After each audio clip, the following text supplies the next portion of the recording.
কেন মা গঙ্গা নিজের সন্তানদের জন্মের পর নদীতে ভাসিয়ে দিয়েছিলেন? রাজা শান্তনু মা গঙ্গাকে দেখে ভালোবেসে বিয়ের প্রস্তাব দিয়েছিলেন। বিবাহ প্রস্তাবে মা গঙ্গা রাজি হলেও তিনি রাজার কাছে একটি শর্ত রাখেন। শর্তটা এই ছিল যে মা গঙ্গা যাই করুক না কেন সেখানে কোনো প্রশ্ন করা যাবে না। রাজা শান্তনু তাতে রাজি হন।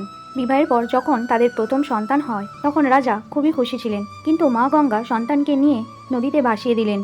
আর রাজার শর্তে বাধা ছিল বলে সেই জন্য কোনো কিছু জিজ্ঞাসা করতে পারেনি। এইভাবে এক এক করে সন্তান জন্ম দেওয়ার পর মা গঙ্গা নদীতে গিয়ে তার সন্তানদেরকে ভাসিয়ে দিতেন। আর রাজা দুঃখী হয়ে পড়তেন। যখন ওনাদের অষ্টম সন্তান জন্ম নেন তখন মা গঙ্গা নদীতে ভাসিয়ে দিতে গেলে সেখানে রাজা শান্তনু তাকে বাধা দেয় এবং মা গঙ্গাকে জিজ্ঞাসা করেন, তুমি কেন এরকম করছো? তখন মা গঙ্গা বলেন, আমার 8 পুত্র হলো অষ্টবসু, যারা ঋষি বশিষ্ঠ মুনির কাছে অভিশাপ পেয়েছিলেন যে তাদের জন্মমাত্রই তাদেরকে দুঃখ যন্ত্রণা ভোগ করতে হবে। রাজার কারণে মা গঙ্গা তার অষ্টম পুত্রকে মারতে পারেননি। আর সেই পুত্র হলো ভীষ্ম পিতামহ, যাকে সবসময় দুঃখ যন্ত্রণা ভোগ করতে হয়েছে আর অন্তিম সময়ে কঠিন মৃত্যুপ্রাপ্ত হয়েছিল।